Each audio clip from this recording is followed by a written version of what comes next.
안녕하세요. 7분 안에 개념 잡아주는 NHN 클라우드 테크 트레이너 김누리입니다. 오늘과 다음 시간에는 우리가 새로운 개념을 배워보려고 합니다. 바로 로드 밸런서와 오토 스케일링이라는 개념을 이야기해 드리겠습니다. 오늘은 로드 밸런서에 대해서 조금 더 깊이 알아볼 예정인데요. 그 전에 서버의 역할에 대해서도 이야기 드리도록 하겠습니다. 그동안 우리가 배웠던 내용을 잠시 더듬어 보죠. 만약 인스턴스를 이용해서 하나의 리눅스 인스턴스를 생성하고 해당 인스턴스에 웹서버를 설치했다라고 생각을 해볼게요. 우리가 이전 영상들에서는 물리적인 서버와 가상 서버의 정의는 배웠지만 서버가 어떤 역할을 하는지는 아직 배우지 않았습니다. 서버라는 것은 네트워크상에서 다른 컴퓨터, 그러니까 클라이언트들에게 데이터를 제공하거나 서비스를 제공하는 컴퓨터 또는 프로그램을 의미합니다. 서버는 다양한 형태로 존재하며 특정 작업을 수행하는 데 최적화된 하드웨어와 소프트웨어로 구성이 됩니다. 예를 들어 데이터 서버, 웹 서버, 메일 서버, 애플리케이션 서버 등이 있습니다. 데이터 서버는 데이터를 저장하고 쿼리를 처리합니다. 메일 서버는 이메일을 전송하고 수신하는 역할을 합니다. 이처럼 서버는 각각의 역할에 맞게 설계되어 클라이언트에게 필요한 서비스를 제공해주는 것이 서버의 역할이다 라고 생각하시면 됩니다. 자, 다시 앞에서 말했던 이야기를 더 해보죠.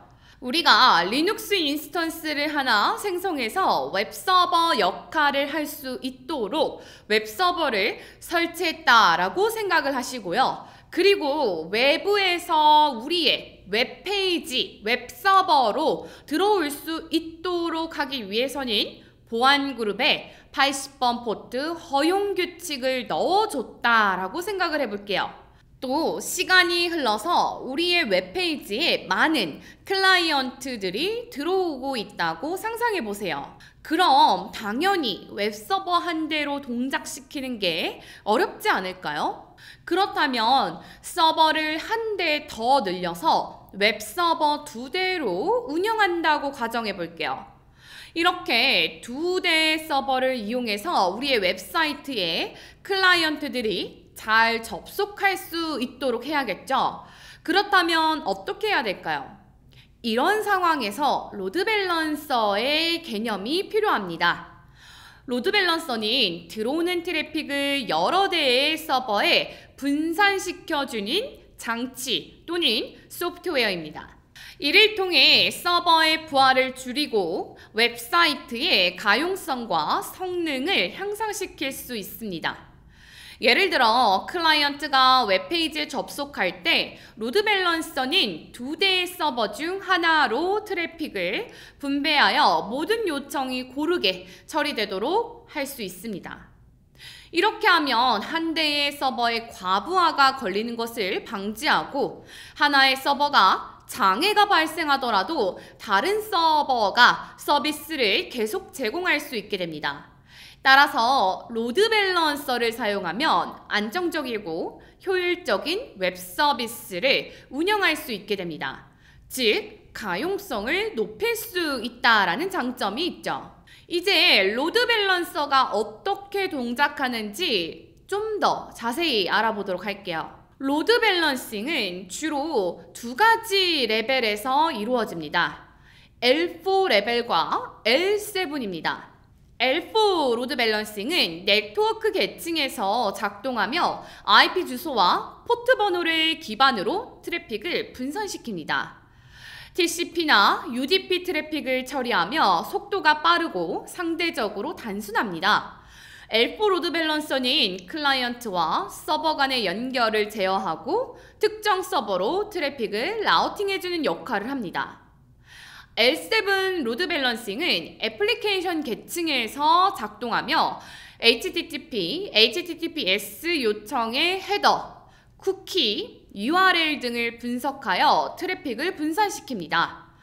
이는 더 세밀한 제어가 가능하며 특정 애플리케이션 서버로 트래픽을 라우팅할 수 있습니다. 예를 들어 특정 URL 패턴에 따른 다른 서버로 요청을 분배할 수 있습니다. 방금 말씀드린 L4 로드 밸런싱과 L7 로드 밸런싱은 동작하는 계층을 구분하는 것이고, 트래픽 분산 같은 경우에는 로드 밸런싱 알고리즘에 의해서 구분될 수가 있습니다. NHN 클라우드에서는 세 가지 주요 로드 밸런싱 알고리즘을 지원하고 있습니다. 첫 번째는 라운드 로빈 알고리즘입니다. 클라우드 요청을 순서대로 각 서버에 분배합니다. 첫 번째 요청은 첫 번째 서버로, 두 번째 요청은 두 번째 서버로, 그리고 다시 첫 번째 서버로 돌아가면서 요청을 순환합니다. 구현이 간단하고 균등하게 분배된다라는 장점을 가지고 있습니다. 두 번째는 최소 연결 알고리즘, 리스트 커넥션 알고리즘입니다. 가장 적은 연결을 유지하고 있는 서버로 요청을 분배합니다. 즉, 현재 부하가 적은 서버가 더 많은 요청을 받게 됩니다. 서버의 현재 부하를 고려하여 트래픽을 분배할 수 있습니다. 세 번째로는 소스 IP 해시 알고리즘입니다. 클라이언트의 IP를 해시 함수에 적용하여 특정 서버로 요청을 분배하는 방식입니다. 같은 IP 주소는 항상 같은 서버로 연결됩니다. 세션 유지가 필요할 때 유용합니다. 오늘 로드 밸런서의 개념과 그 작동 원리에 대해서 알아봤습니다. 로드 밸런서를 통해 우리는 들어오는 트래픽을 여러 서버에 분산시켜 서버의 부하를 줄이고 웹사이트의 가용성과 성능을 향상시킬 수 있다는 점을 배웠습니다.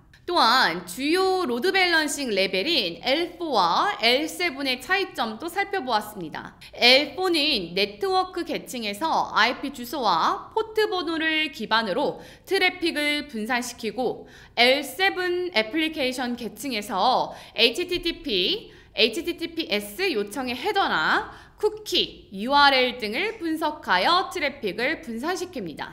또한 NHN 클라우드에서 지원하는 세 가지 주요 로드 밸런싱 알고리즘인 라운드 로빈, 리스트 커넥션, 소스 IP 해시 알고리즘까지도 알아보았습니다. 다음 시간에는 오토 스케일링에 대해서 배워보도록 하겠습니다. 오토 스케일링은 트래픽 변화에 따라 자동으로 서버 인스턴스를 추가하거나 제거하여 성능을 최적화하는 기능으로 우리가 효율적이고 비용 효과적인 인프라 운영하는 데 중요한 역할을 합니다. 오늘 영상을 통해 여러분들이 로드 밸런서에 대해 이해가 깊어지셨길 바라며 저는 다음 영상에서 찾아뵙도록 하겠습니다.